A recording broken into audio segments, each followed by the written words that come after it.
Seconde partie de ce numéro de votre émission Planète Idéale avec deux enseignants-chercheurs sur ce plateau.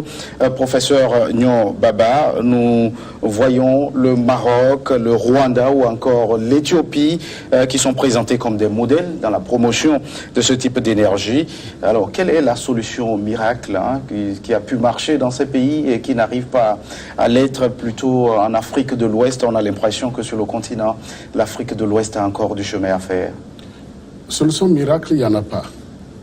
Il faut un engagement des pouvoirs publics. Il faut un engagement des chercheurs. L'engagement du chercheur, c'est qu'il doit être redevable au pouvoir public. Cela suppose aussi qu'en retour, le pouvoir public met les moyens. Il faut confier, il faut faire voir aux enseignants, aux chercheurs d'une manière générale, qu'il y a un cahier de charges qui doit répondre aux besoins des États. Ça veut dire qu'en retour, les États aussi mobilisent les fonds pour soutenir. La plupart du temps, nous n'avons pas de moyens pour la recherche. Les enseignants-chercheurs, heureusement d'ailleurs, que pour leur grade, ils se débrouillent, permettez-moi le terme, pour faire ce qu'ils font aujourd'hui comme recherche. Mais s'il y a des moyens venant de l'État, venant des privés ou d'autres bailleurs, il y a des cahiers de charges pour contribuer au développement du pays. Et les chercheurs vont s'y engager. Alors, professeur, vous n'avez pas suffisamment de moyens, comme le dit votre collègue, pour aller dans le sens des recherches, pour promouvoir ces types d'énergie sur le continent. Est-ce que c'est cela qui explique le retard que le continent accuse? Oui, et en fait, pendant longtemps, on a vu les chercheurs comme des gens qui sont à côté du développement, alors que... Qui sont toujours enfermés dans leur laboratoire. Exactement, et donc c'est vu comme une case totalement enfermée, alors qu'on doit avoir une synergie. Et moi j'ai vu les pays anglophones, les pays dont vous parlez, les directions, les délégations ministérielles ne se déplacent pas sans les chercheurs. Vont en délégation au niveau de conférences avec quelqu'un qui s'y connaît au niveau de l'université et qui peut parler de la chose. Donc, c'est une autre mentalité qui a permis d'aller très rapidement vers des succès. Ce succès-là, c'est, comme il a dit, c'est ensemble mon effort. Chacun joue sa partition. Nous ne sommes pas là pour définir les politiques, nous sommes là pour accompagner les politiques. Mais une fois que c'est là, nous jouons notre partition pour pouvoir répondre en tenant compte de la ligne tracée par les politiques. Mais si on ne le fait pas ensemble, c'est difficile. Et il faut une collaboration. Professeur, nous l'avons vu pour le cas des énergies, de l'énergie solaire, les installations coûtent excessivement très cher. Alors vous, scientifiques, qu'est-ce que vous pouvez faire pour développer des compétences locales pour qu'on ne soit pas tout le temps obligé de recourir à l'extérieur? Les compétences locales, ça a été déjà initié. Si je prends par exemple l'université de Kara et la faculté que j'ai l'honneur de diriger, nous avons une licence de physique appliquée énergie habitat. Et cette licence professionnelle fait de l'énergie solaire. Nous avons cette année, il y a 1 an et demi à peu près, ouvert un master d'énergie renouvelable. Est-ce qu'il suffit seulement d'avoir le diplôme issu de votre université? Ils font de la pratique. C'est-à-dire qu'en dehors des cours théoriques qu'ils reçoivent, des travaux pratiques qu'ils reçoivent au laboratoire, ils savent travailler sur le terrain, monter les panneaux.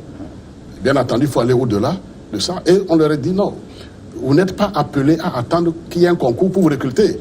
Vous devez pouvoir vous installer. Mais la petite faculté, combien on forme? Moins de 30. Il faut les moyens pour former suffisamment ces techniciens, comme il le disait, pour pouvoir entretenir, pour pouvoir maintenir, pour pouvoir fabriquer le matériel. Chers invités, je vais vous proposer cette expérience. Elle se déroule à Madagascar. Des femmes villageoises formées et capables d'installer, réparer et s'occuper de la maintenance des panneaux photovoltaïques. C'est plutôt extraordinaire pour leur rang. Je vous propose de suivre ce reportage. Jusqu'à fin 2017, ce village de pêcheurs isolé à l'ouest de Madagascar n'avait pas accès à l'électricité. Yolande et ses petits-enfants s'éclairaient à la lampe à pétrole. D'abord, ça ne faisait pas assez de lumière, on ne pouvait pas travailler correctement. Et puis la fumée nous rendait malades. Les enfants n'arrêtaient pas de tousser et ils avaient les narines noircies. Mais aujourd'hui, près de 200 logements sont équipés de panneaux solaires et ce sont Yolande et 3 autres femmes du village qui assurent l'installation et la réparation des équipements. Un savoir-faire acquis en Inde où elles ont été formées en tant que techniciennes solaires. Quand on est parti, j'avais un peu peur parce qu'on ne connaissait pas ce pays. Ce qui m'a surtout impressionné, ce sont les lumières. Ah, c'était éblouissant de voir toutes ces lumières en Inde. On avait de la lumière tout le temps, non-stop. Le ventilateur marchait à longueur de journée, pareil pour l'électricité. Il n'y avait pas de coupure de courant. Le programme a changé la vie des villageois qui continuent désormais à étudier, travailler ou cuisiner le soir venu. L'énergie solaire permet aussi de lutter contre l'insécurité.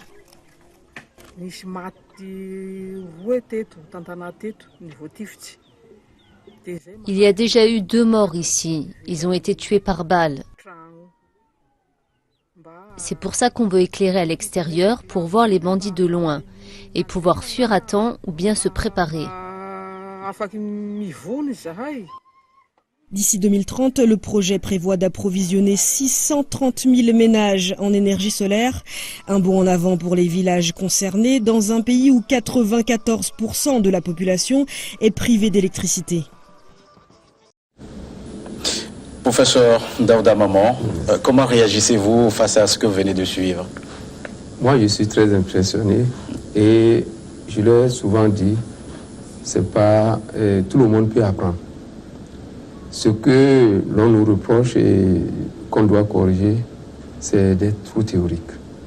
On ne peut pas prendre un jeune homme pendant 2 ans, 3 ans, sans qu'à la fin, il ne puisse résoudre le problème. Et donc ça interroge d'abord notre système éducatif. Il faut accepter de dire que généralement, dans notre manière de conduire, on n'a pas les moyens pour aller vers les applications. On fait moins d'applications. Et ce qui est important ici, c'est qu'on est rentré, on a laissé le vocabulaire trop théorique et on est rentré dans la pratique. Dans la pratique. On a pris des gens qui veulent vraiment apprendre et ça c'est possible. C'est possible de transférer ce savoir-faire vers les populations. Ce n'est pas la langue qui fait la technicité, c'est la dextérité. Et cette dextérité, beaucoup l'ont de façon inouïe, mais il faut pouvoir le faire. Et ils savent qu'en le faisant, ils vont contribuer à résoudre les problèmes de leur jour. Moi, je pense que c'est une école, ça nous interpelle, c'est à nous de voir sous quelle forme. C'est vrai, ce n'est pas de copier-coller qu'il faut faire, mais nous pouvons faire quelque chose. Nous avons le devoir d'ailleurs de faire quelque chose pour que nos communautés, à la base, nos villages, puissent sortir de l'ordinaire. Donc, ça nous interpelle, mais c'est le transfert, je pense que c'est... Il faut trouver la bonne forme, parce que nous, on est beaucoup plus dans la conception et tout ça là, mais pour cette partie pratique, avec les ONG et d'autres partenariats, on doit pouvoir aller vers ces genres d'initiatives. Professeur, comment réussir ce transfert de compétences pour que ce que nous venons de voir se multiplie dans d'autres pays? Parce qu'une chose est d'avoir des installations en énergie solaire, mais l'autre, la plus importante, est de pouvoir les entretenir. Comment gagner ce pari? Pour gagner ce pari, comme il a dit, il faut laisser adhérer tout le monde à la politique de mise en place de ces énergies renouvelables. Les potentiels utilisateurs doivent savoir quelle est leur partition à jouer. Si c'est nécessaire, il faut les former. On ne va pas demander à chaque technicien de se pointer dans un village chaque fois qu'il y a des pannes de venir entretenir. Donc, il faudrait que les utilisateurs, potentiellement, puissent intervenir pour les pannes, j'allais dire, élémentaires, les pannes primaires. Donc, il faut former, il faut sensibiliser les gens, il faut les amener à adhérer à cette politique.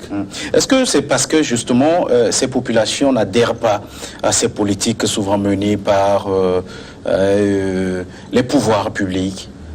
Non, en fait, moi, j'ai eu, pour l'expérience que j'avais vue en Côte d'Ivoire, au moment où j'étais là-bas, il y avait un fonds de développement professionnel qui concernait certes les entreprises, mais une partie de ces fonds-là était destinée à aller former les populations sur le terrain directement.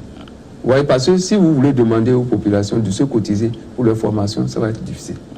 Donc, ce fonds, c'est une des propositions, c'est-à-dire qu'il faut un peu de moyens pour permettre à ce que l'on aille sur le terrain directement, former quelques personnes comme on vient de le voir. Pour le savon liquide, par exemple, c'est pas, j'ouvre juste une parenthèse, les populations savent faire du savon liquide, ça leur permet de ne pas, au moins, d'améliorer un peu leurs revenus par rapport à ça. Mais on leur a appris ça sur le terrain. Donc, la même chose peut se faire avec l'énergie solaire telle que ça a été fait au niveau de Madagascar. Mais il faut imaginer un petit fonds d'appui pour pouvoir permettre à ceux qui vont aller les former de pouvoir au moins se déplacer pour aller le faire sur place et d'identifier les potentiels. Donc, moi, je pense qu'il faut aller vite. On a beaucoup parlé, mais maintenant, je pense que si ça a été fait et que c'est possible, c'est pas possible, donc il vaut mieux quand même laisser la théorie de côté et voir les mécanismes pour aller dans ce sens. C'est vrai que le continent africain dispose d'énormes potentiels pour promouvoir ces types d'énergie. Est-ce qu'il n'y a que le solaire pour relever le défi énergétique sur le continent? Non, il n'y a pas que le solaire. Vous voyez tout ce que nous avons comme déchets que nous produisons et nous pensons que ces déchets-là, d'ailleurs, on considère ça comme un problème, alors qu'une bonne gestion de ça nous permettrait d'avoir du biogaz qui peut être utilisé pour la cuisson. Et nous avons également, comme je l'avais indiqué en temps, nous avons l'EVA qui a des graines. Ces graines-là, aujourd'hui, ne sont pas exploitées, c'est jeté. C'est des tonnes de graines. Or, l'huile issue de ces graines peut remplacer, par exemple, les huiles à moteur dont nous avons besoin. On peut fabriquer l'équivalent un peu de gasoil. C'est vrai, il y a un problème de pollution, mais les techniques des moteurs ont montré que c'est moins polluant que le gasoil. Donc, on peut avoir de l'énergie à partir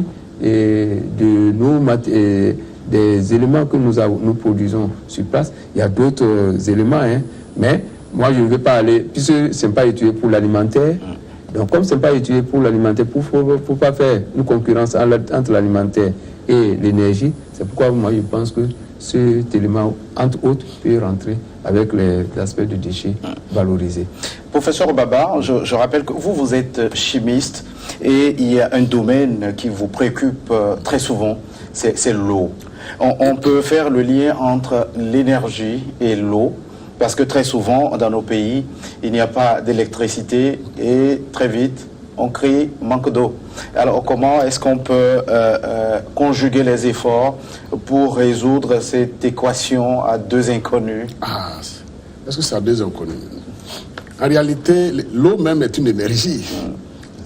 Et comme on le disait tout à l'heure, si on exploite l'énergie solaire, par exemple, on peut utiliser cette énergie pour pomper l'eau des forages, pour pomper l'eau. Souvent, quand il y a coupure de courant, on n'a plus d'eau du forage parce que l'eau ne monte plus. Il n'y a plus la pompe. La pompe ne peut plus aspirer l'eau. Donc, oui, c'est deux choses. Est-ce que c'est une équation à deux inconnues? Non, c'est deux choses qui sont intimement liées. L'eau, sur cet aspect, est l'énergie. Il y a même l'énergie hydraulique et hydroélectricité, le cas par exemple de Nagbeto. Mais il y a un autre aspect de l'eau qu'il faut voir, c'est qu'on utilise l'eau dans toutes nos activités. Et cette énergie doit être conservée. Cette énergie doit être entretenue. C'est là, d'ailleurs, l'un des objectifs de nos laboratoires, laboratoire d'hydrologie appliquée ou laboratoire d'assainissement, sciences de l'eau et de l'environnement de l'Université de Kara.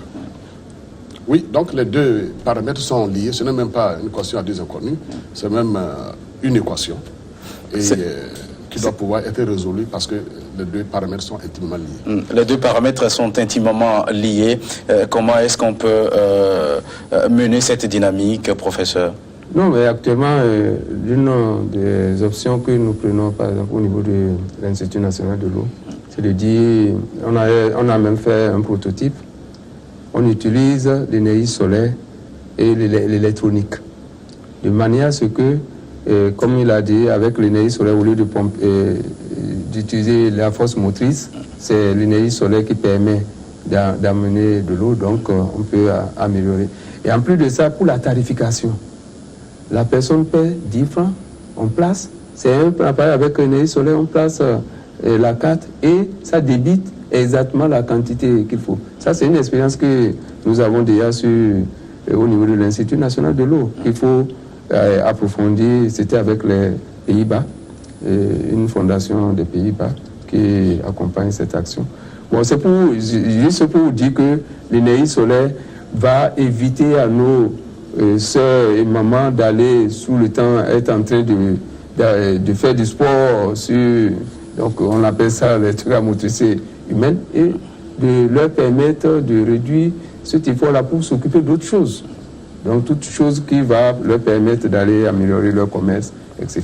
Donc l'énergie solaire dans la gestion des ressources en eau, c'est bien, mais il y a les stations d'épuration. Alors, l'Afrique et les énergies propres, nous sommes arrivés à la fin de cette émission que nous avons eu le plaisir d'animer avec le professeur Daouda Maman. Vous êtes enseignant-chercheur à l'université d'Abomey-Calavi à Cotonou au Bénin.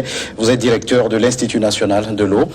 Merci au professeur Nyon Baba, enseignant-chercheur à l'université de Kara, doyen de la faculté des sciences techniques.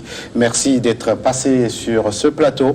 Merci aussi à vous qui êtes restés à notre compagnie. À très vite pour un nouveau numéro de votre émission Planète Idéale.